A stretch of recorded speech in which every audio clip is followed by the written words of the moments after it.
Subelement G3. Radio wave propagation. 3 exam questions. 3 groups. G3A. Sunspots and solar radiation.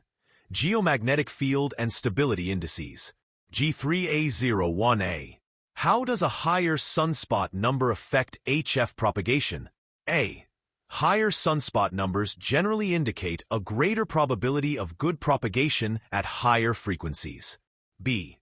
Lower sunspot numbers generally indicate greater probability of sporadic E propagation. C.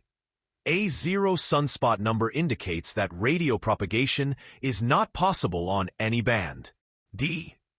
A 0 sunspot number indicates undisturbed conditions. G3A02b. What effect does a sudden ionospheric disturbance have on the daytime ionospheric propagation? A. It enhances propagation on all HF frequencies. B. It disrupts signals on lower frequencies more than those on higher frequencies. C. It disrupts communications via satellite more than direct communications. D. None, because only areas on the night side of the Earth are affected. G3A03c. Approximately how long does it take the increased ultraviolet and X-ray radiation from a solar flare to affect radio propagation on Earth? A. 28 days. B. 1 to 2 hours. C. 8 minutes. D. 20 to 40 hours. G3A04d. Which of the following are the least reliable bands for long-distance communications during periods of low solar activity? A. 80 meters and 160 meters. B. 60 meters and 40 meters. C. 30 meters and 20 meters. D. 15 meters, 12 meters, and 10 meters.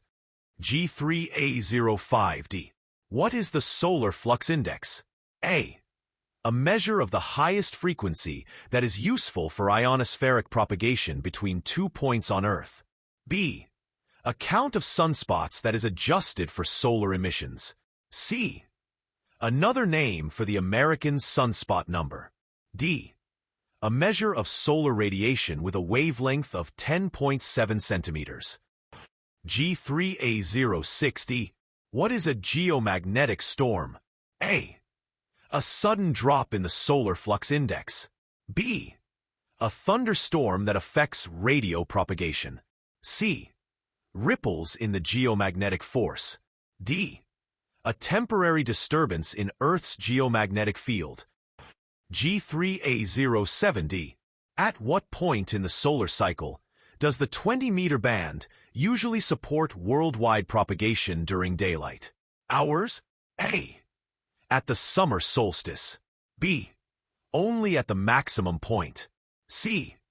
Only at the minimum point. D. At any point. G3A08d. How can a geomagnetic storm affect HF propagation? A. Improve high-latitude HF propagation. B. Degrade ground wave propagation. C. Improve ground wave propagation. D. Degrade high-latitude HF propagation. G3A09. A. How can high geomagnetic activity benefit radio communications? A. Creates auroras that can reflect VHF signals. B. Increases signal strength for HF signals passing through the polar regions. C. Improve HF long path propagation. D. Reduce long delayed echoes. G3A10c. What causes HF propagation conditions to vary periodically in a 26 to 28-day cycle? A. Long-term oscillations in the upper atmosphere. B.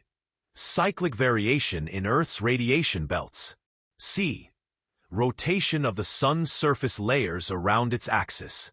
D. The position of the moon in its orbit. G3A11d. How long does it take a coronal mass ejection to affect radio propagation on Earth? A. 28 days. B. 14 days. C. 4 to 8 minutes. D. 15 hours to several days. G3A 12b. What does the K-index measure? A. The relative position of sunspots on the surface of the sun. B. The short-term stability of Earth's geomagnetic field. C. The short-term stability of the sun's magnetic field. D. The solar radio flux at Boulder, Colorado. G3A 13c. What does the A-index measure? A. The relative position of sunspots on the surface of the sun. B. The amount of polarization of the sun's electric field. C. The long-term stability of Earth's geomagnetic field. D. The solar radio flux at Boulder, Colorado. G3A 14b. How is long-distance radio communication usually affected by the charged particles that reach Earth from solar?